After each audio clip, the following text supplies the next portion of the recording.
you're an enthusiast looking for a sporty car but don't necessarily want to break the bank, you're going to be looking at one of these two. This is the 2019 Hyundai Veloster N with 275 turbocharged horsepower and a 2019 Mazda MX-5 Miata with a new engine that makes 181 horsepower. Now, both of these sports cars technically represent completely different ends of the spectrum. This Veloster N is front-wheel drive, it's turbocharged, while the Miata is rear-wheel drive. It's smaller, it's lighter, and it is naturally aspirated. Now today I'm just outside of Stevenson, Washington with the rest of the members of the Automotive Video Association for our annual Best Performance Car and Best Performance SUV Awards. And the big question I want to answer is, if you guys have under $30,000 to spend on a fun car, which one of these should you pick? That's what we're here to find out.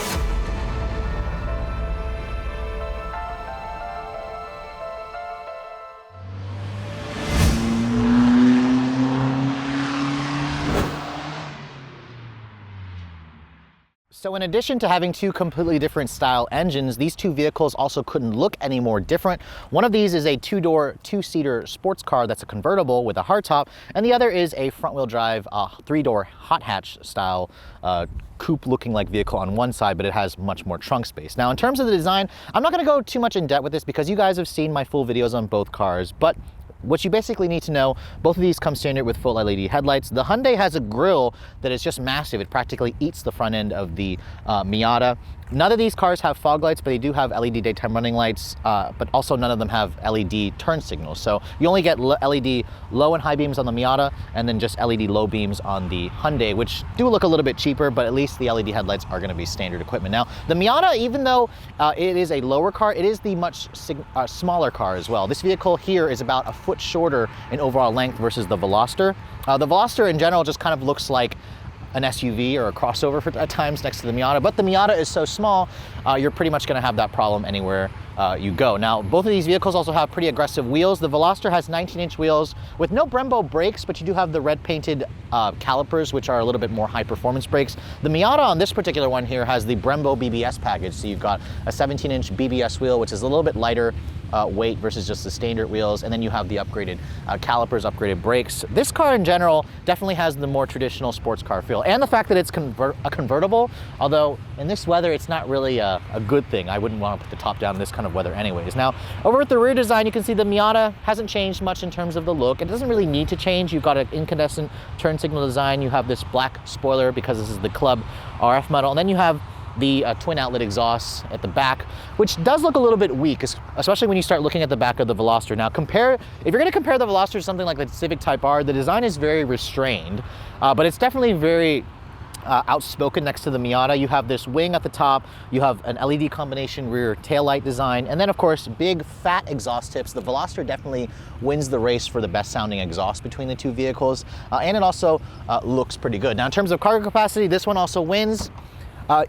You get around 17 cubic feet of space with the seats up, and then you can fold that down, it'll double the space. In contrast, the Miata only has a paltry 5 cubic feet of space, but that's the price you're going to pay for a convertible.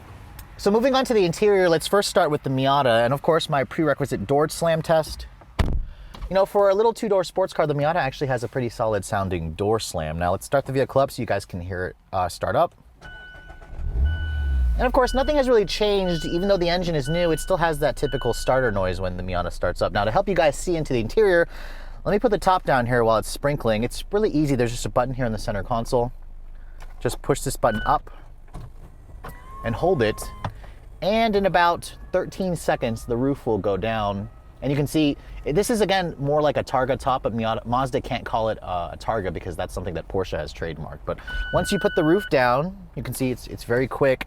The RF model is definitely a little bit more unique than the soft top. To me personally, I'd rather have the simplicity of the soft top, even though it's a manual top. It's just lighter. The Miata definitely looks good with the RF package, but other than that, the interior really hasn't changed. Now, this particular one here has the BBS, Recaro seat, and Brembo brake options. It's $4,600, but it gives you these nice heated Recaro seats, which look fantastic. I just don't know if it's worth the $4,600 that Mazda is charging for the entire package, but the seats do look nice. Now keep in mind, the Club version is missing a couple of features from the Grand Touring. For example, if you're looking for automatic wipers, which I would love to have right now, they're not available on the Club, and the swiveling adaptive headlights are not available, but when you guys spec that option, you do get the 3-level heated seats, which is nice. Now, in terms of the infotainment system here, this 7-inch Mazda Connect head unit has not changed. It doesn't include Android Auto or Apple CarPlay like the newer system, so that's a little bit of a pain. What they did add is a backup camera. When you put this vehicle into reverse, it gives you a pretty crappy backup camera, but at least it's there. This is the first Miata to get a backup camera, and it's also the first Miata to get a telescoping steering wheel, which should help taller drivers or shorter drivers find a more comfortable driving position. But other than that, the interior is pretty simple. You have a very amazing 6-speed manual, which has one of the shortest throws in the industry. This is very much like what Honda does on their transmissions. I think it's actually better than what we find in the Veloster, but just keep in mind this interior is very snug, it's cramped. At 5'7", I fit very well in here, but if you're over 6 feet tall, you might be probably with your head almost over the windshield. Now, getting into the Veloster after just getting out of the Miata, it feels like I'm stepping into a van because there's just so much space in here. And that door, this is a very large door, and it has a relatively solid sound. I just think I prefer the thunk noise that the Miata gives you. It sounds a little bit more solid. I also don't like how heavy this door is. Now, I've already shown you guys an extensive overview of this interior as well, so be sure to click on the link in the description below to visit one of my other Veloster N videos. So I'm just gonna briefly touch base on this car and how it feels after just getting out of the Miata. First thing I wanna do is move the seat up because I'm short and start the car up, which I don't have the key.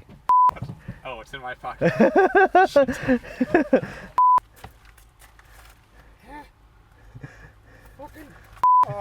Oh no! Yes.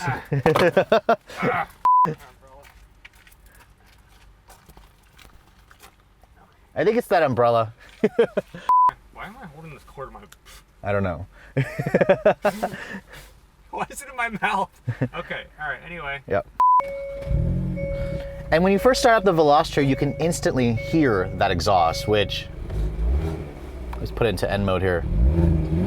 I mean, it sounds incredible. I wish the Miata's exhaust sounded this good. So I think Mazda needs to work on an active exhaust. I believe the aftermarket has it, but honestly, I love how Hyundai gives that to you from this car from the factory. Now, unlike the Miata, this interior feels much more spacious. Obviously, it's a bigger car. So this is a car that you could probably live with on a day-to-day basis a little bit easier. But I have to say, the Miata's interior feels a lot more higher quality than this. I mean, everywhere you look, the plastics are touched. They feel very cheap and scratchy. So you can tell Hyundai really invested a lot in the engine and the chassis and the handling of this car, not necessarily the interior, because you got cheap plastics everywhere. And it's also very dark. The seats also don't look quite as special as what you get in the Miata, which granted those are optional seats with the Recaros, but the standard seats look good. This, to me, I just wish that Hyundai would offer a leather seat option, or they would just offer more color options in this interior. It's just very basic, but Hyundai says they may add some more to the Veloster in the coming years. Now, the manual in this car, you can see, it's a very good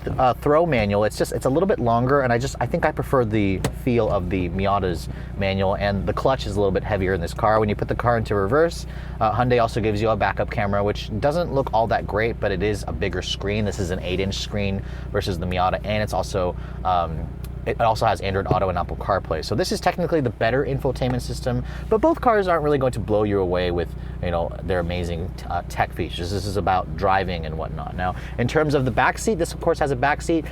There is a door on that side, but that door is a little bit small and you have to duck your head to get in, but at least this car has a back seat. So obviously, in terms of practicality and everyday livability, this is the car that you're gonna wanna choose if you only have to have one vehicle. A good flipper.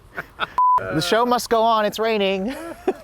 I'm gonna reference this actually. Yeah. So as you can see here in the Pacific Northwest, the weather can be rather unpredictable. It was a beautiful day yesterday, but it's not necessarily the most ideal conditions now. It's a little cold and it's a little rainy, so I apologize if there's a little bit of water on the camera lens, but the show must go on, so let's talk about what's going on underneath the hood of these two vehicles. I'm gonna start with the Veloster. Now, you guys should be pretty familiar with this car. It came out last year. It is the hottest performance version of the Veloster with a 2-liter turbocharged 4-cylinder with direct injection. It makes 275 horsepower and 260 pound-feet of torque. Now, keep in mind, this one has the performance package for another $2,000, which adds another 15 horsepower. Now, the Veloster N is only front-wheel drive, but it does have what Hyundai calls a corner carving diff. So it's got a limited slip differential at the front, Standard and only transmission is a 6-speed manual. This one weighs around 2,800 pounds, and fuel economy 22 in the city, 30 on the highway. Please be sure to put premium gas in it. Now, in contrast with the Hyundai, the Miata is a completely different layout. First of all, you're going to notice the engine is mounted longitudinally as opposed to transversely. This is a rear drive sports car. It's a lightweight, pure sports car, and it's got a naturally aspirated engine. Mazda actually added more power for 2019. It's a 2-liter 4-cylinder with 181 horsepower that revs to 7,500 RPM. So again, this is kind of more my idea, more of the purest type of sports car. It's available with either a 6-speed manual like this one has, or a 6-speed automatic, but do me a favor, just don't get the automatic. This one here, being the Club, comes standard with a limited slip differential. My tester also has a bunch of options on it, from the BBS package to the upgraded Recaro seats to the Brembo brakes. This car is lighter. It weighs around 2,300 pounds. And even though the Miata has significantly less power at 181 horsepower and 151 pound-feet of torque, both of these sports cars should get to 60 in similar times. I believe the Hyundai is probably a little bit quicker, but the Miata, I think, may have a more satisfying feel to its rear drive chassis. Now, this car, because it's lighter, also gets slightly better gas mileage at 26 in the city and 34 on the highway. So first, starting things off in the Veloster N, I've become really familiar with this car. And honestly, when I drove it earlier last year, I was blown away with just how impressive the Veloster N is. For a company that has never really done a full-on performance hot hatch, it is an amazing first effort. And of course, you can thank Albert Biermann, because this car was essentially his baby. This is the guy who came from the BMW M division. Everything about this car just screams performance, from the way the exhaust sounds, to how firm the ride quality is, to the stiffness of the entire chassis, to the suspension.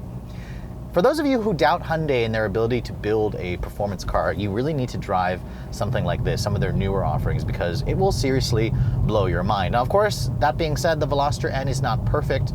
This is still a front-wheel drive car, especially out in these wet conditions. I'm going to have some trouble putting the power down, but the show must go on, so we're going to show you guys a test drive, and then I'm going to hop into the Miata and compare the two. Now, the Veloster N still has a very choppy ride quality when you guys have it in the full-on N mode. Now, when you put the vehicle into its regular drive modes, I do notice that it gets a little bit softer. Just put it into normal, for example. It gets a little bit softer. It's still firm. This is not as comfortable as a Volkswagen GTI or a Honda Civic Si or a Civic Type R. This is kind of in the same firmness realm as a Subaru WRX STI. It is definitely firm, but this car also straddles a nice fine line between like an STI and a WRX, because it has 275 horsepower.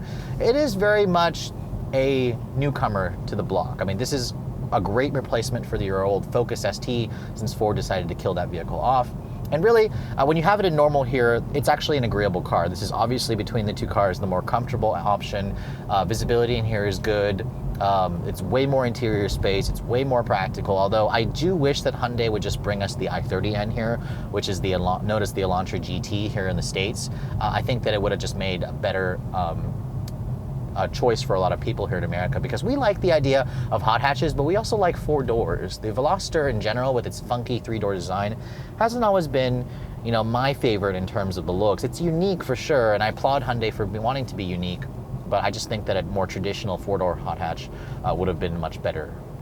So yeah, comfort mode is great, but hit this little checkered flag here on the steering wheel and everything changes. The exhaust gets much louder, the suspension, the ride gets a lot firmer, the steering gets even heavier, and this is already a heavy car. You guys can see in the camera just how much I'm bobbing around here from the very stiff ride quality that this car has. So it's pretty much what I expected for a hot hatch.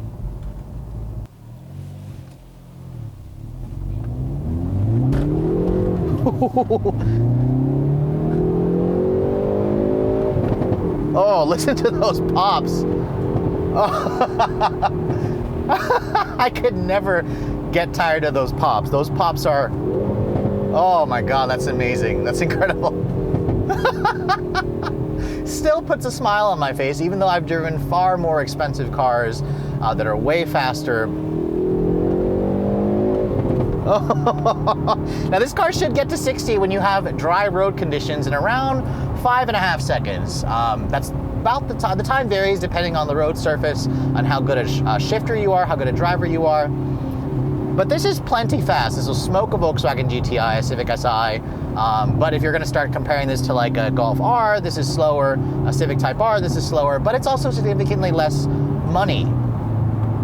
Now the shifter in this car is also really good. It reminds me a lot of a Volkswagen shifter. It has really nice throws, not as short as I would like from like the Mazda or some Honda shifters. The clutch also, the engagement is kind of like right at the end of the travel, so it can make this car easier to stall, and you also have automatic rev matching for this car, which is wonderful. No torque steer there. I was expecting a little bit of torque steer, which surprised me that it didn't have any. Tunnel. Little torque steer there, a little wheel hop too, because the road is wet, remember. But yeah, basically, when you have this much power, this much torque going to the front wheels and wet roads, it reminds me why I don't like front-wheel drive cars as performance cars, but you can't argue with how secure they feel on the track. I mean, I've driven this thing on the track. The limits are high on the Veloster N. It's a car that'll put a huge smile on your face. And really where it only falls is where you're looking to do some, you know, tail out burnouts like donuts in this car. It won't do that, obviously, but what it will succeed at is delivering a hell of a lot of value for not that much money, a hell of a lot of performance for very little money. Ooh, bad wheel hop there.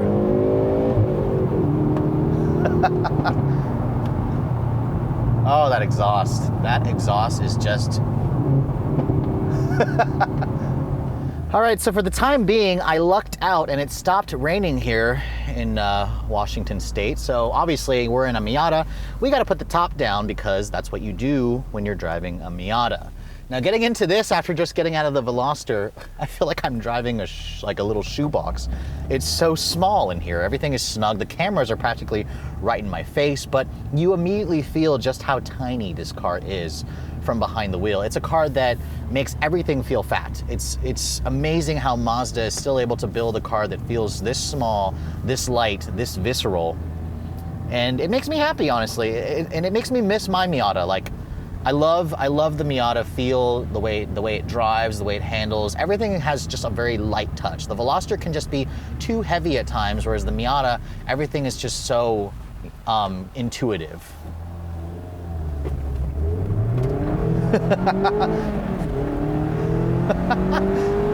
Even in the wet, I still enjoyed taking this thing to the Redline. And the back end, it definitely likes to step out a little bit, but it does so in a very controllable manner. Like, I don't feel like I'm going to crash this thing. There's very little in terms of wheel hop, a good amount of wheel spin to where it makes you have some fun. But really, in general, the Miata just has a very playful feel. It reminds you constantly that you don't need to have so much horsepower to have fun in a vehicle.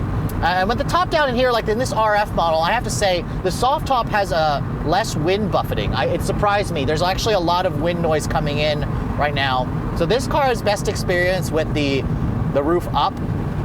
But then again, you hear all the road noise with the roof up. But with the roof down, there's a lot of wind noise, so that's probably the reason why I would just stick to the soft top. I don't like the RF. It looks good, but it's just it's a compromise that I would rather just have the soft top with. Now, compared to the Veloster, the steering in the Miata is much lighter.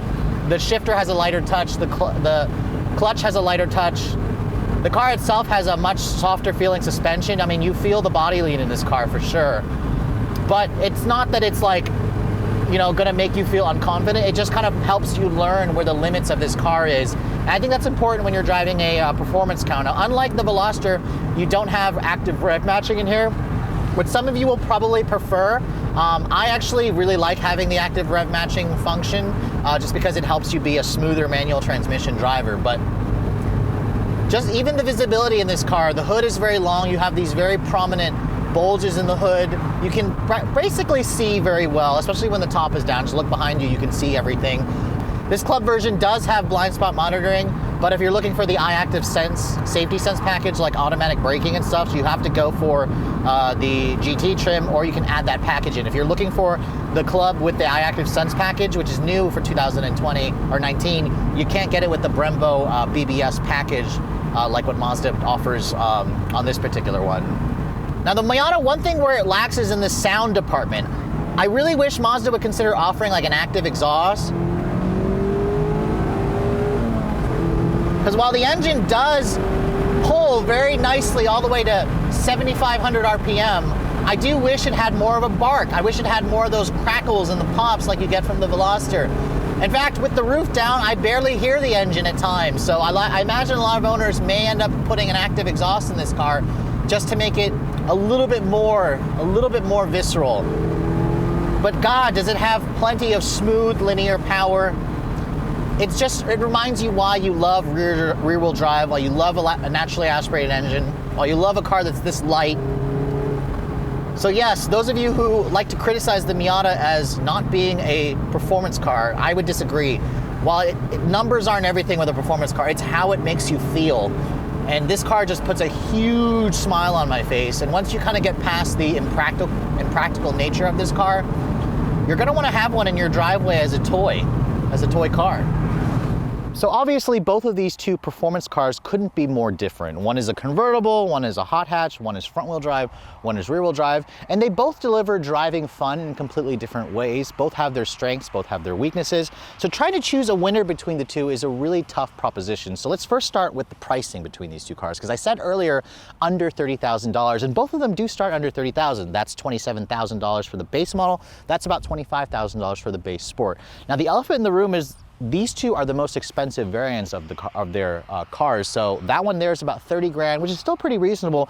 That Miata over there is about 38.5, which to me is very expensive. It's the most expensive Miata that Mazda currently offers, but the asterisk here is the RF trim, or the RF hardtop, adds about $3,000. So most enthusiasts who are gonna buy a Miata for its pure driving fun are probably gonna choose the soft top and spend about $35,000 for this one. But I will say that trying to choose between this two, if I had to pick a winner between these two exact cars, I would pick the Veloster because it has a much better value proposition at 30 grand versus 38 grand. But if I was going to just pick a car or pick anyone off the dealer lot, I would probably pick a Miata GTS trim in the soft top configuration and pay about $32,000 versus $30,000. Even though the Veloster is the quicker car, it has a much more sweet sounding exhaust, it's the more practical car.